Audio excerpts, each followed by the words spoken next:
All right, let's get you an update on some of the active weather, and certainly we're going to focus on this segment in Alberta, specifically beginning with the Jasper wildfire update. We've got meteorologist Nicole Karkic, and of course with us is Connor O'Donovan. And Connor, you are in Calgary, but you have been keeping up to date with all the press releases, the mountain of information coming out of Jasper. What is the latest that you've heard up till now? Thanks, Chris. Yeah, certainly a rapidly developing situation, but we are finally starting to get a bit of a clearer picture of just how significant the impact of this fire on the town site of Jasper is.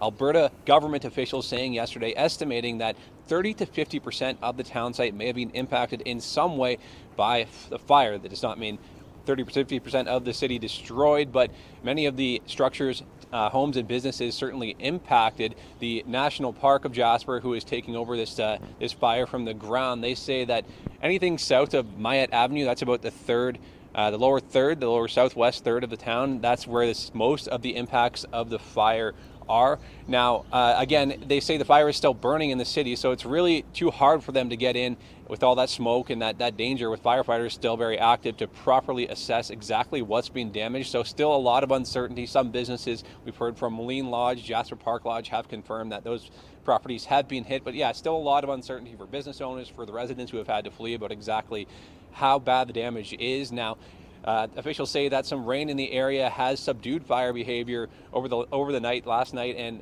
is expected to for the next few days. So hopefully that can help firefighters get a better grasp on fighting that fire and protecting key infrastructure. They said they have been able to save buildings like schools, hospitals, utility facilities, those things that really need to be rebuilt. So some good news coming out of this fire, but still a lot of uncertainty for sure. All right, and you know, not just the Jasper wildfire, but wildfires in Western Canada have been creating these smoky, hazy skies. You're in Calgary, Connor. Can you speak to how things are looking today on that front? Certainly, definitely a big improvement today over the past couple of days. While we are far from being as affected as those in Jasper by the fires around the province and the country, we're definitely seeing the impacts. A couple of days ago, I was at McMahon Stadium, which people in Calgary know has a great view of downtown, but you couldn't see anything. We had an AQHI warning that Wednesday night of over 10. Really poor air quality, the kind of smoke where you can really see the ash falling down in front of you. From McMahon, you couldn't even see Crowchild or 16th Ave, which again, if you know Calgary, is not very far away from the stadium. So definitely a big improvement today, but I understand that in a little bit you guys are going to talk about some more smoke that may be coming into the area too. And finally, Connor, you know, the evacuation centers have been set up in parts of the province, Grand Prairie, Edmonton, and Calgary. My understanding is you had a chance to get down to one of those evacuation centers. What have you been learning talking with people who are out of home?